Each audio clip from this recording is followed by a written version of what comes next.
Okay, let us see the example here. This is a combinational UDP for OR gate. 2 input OR gate. So in this example, the assumption is we only assume that 0 and 1 are the two valid values of inputs. So X we are not taking into consideration. If value is unknown, what could be the output? That case we are not reading. Only for a given 0 and for a given 1 inputs, what could be the output? That is what the evaluation here. So in this, as been stated in the basic concepts of UDP in an earlier lecture, in this UDP begins with a primitive. See, this is the primitive, and UDP underscore R, this is user defined name.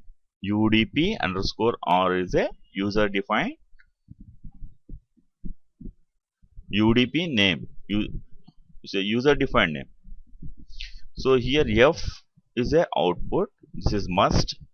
Output identifier will be first in a port list, and then inputs A comma B, so terminating with a semicolon. This is how even we declare this module instead of primitive here module, and then module name, and then here port list.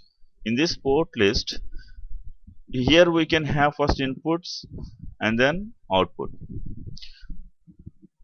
but in a primitive case output is first, followed by that inputs will be. So now moving on to this here, output, that is F.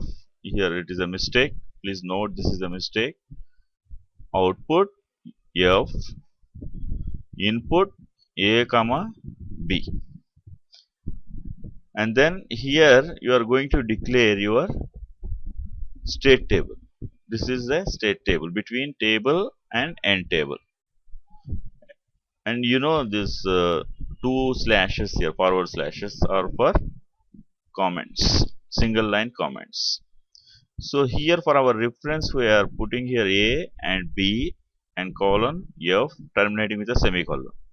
Actually these are not required, so that's why we have commented here. So for A value 0, for B value 0, what's supposed to be the expected output for OR gate? That output terminating with a semicolon. Between inputs and output, you can see the separation is with a colon. So now next combination is 0 1 colon. What supposed to be the output here? 1. So this is the description of OR gate itself, OR gate truth table it is. So finally, once we have done with our description of the given hardware, in our example this is a 2 input OR gate. Now end table. End table is a keyword, and then end primitive. End primitive is a keyword. So end table, end primitive. So this is how the first example goes. Hope you understood this one.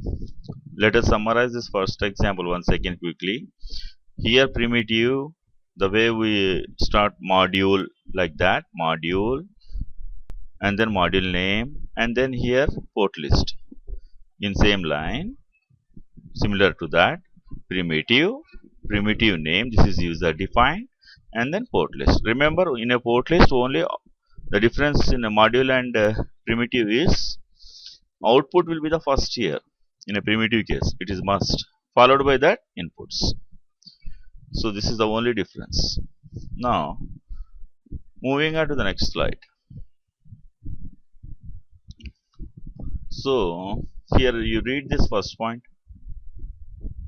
Using a combinational UDP to define a combinational logic circuit corresponds to directly describing the behavior of the logic circuit in table form.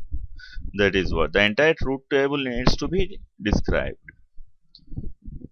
So second point, in order to provide the capability of describing a large state table in a concise manner, a set of shorthand symbols are defined. Verilog HDL facilitates shorthand symbols because we cannot keep going like filling the state table. So we want to concise that one. So that is possible with the help of shorthand symbols. We will see one example about this, how we are going to use them.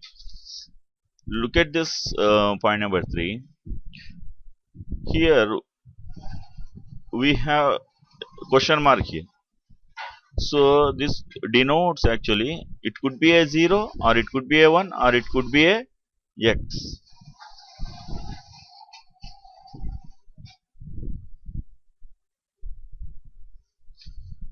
So here the use of shorthand notation. This is the example for use of shorthand notation.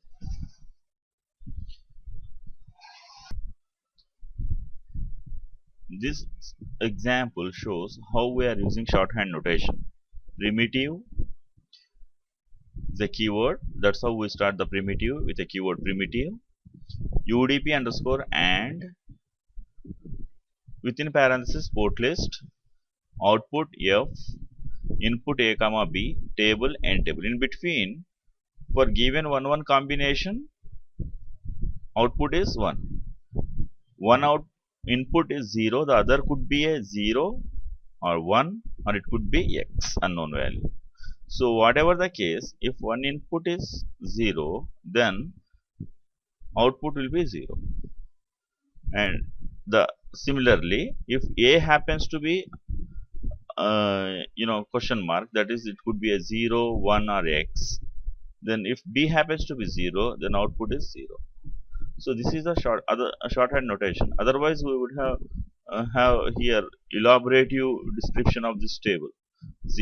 For 0, 0, for 0, 1, like that. And here as well 0, 0, and then 1, 0. So by having this shorthand notation, we can concise our description of the table. So let us go to the next example. Here we have taken one function in order to show how to implement a given function using a UDP. So here the negation of x or y, this whole is ORed with negation of x and z value. The whole is negotiated. So what you have to do is you have to first assess the true. So that function is primitive space my function. This is a user defined name, output followed by input. Here in our previous slide, what we have seen here is x, y, z. These are the inputs, x, y, z. So output f, input x comma y comma z, table and table. So we have to evaluate this output according to the given description. We have to fill out this table. So for each combination of input, you can see here what is the output. Each combination of the input, you see the output.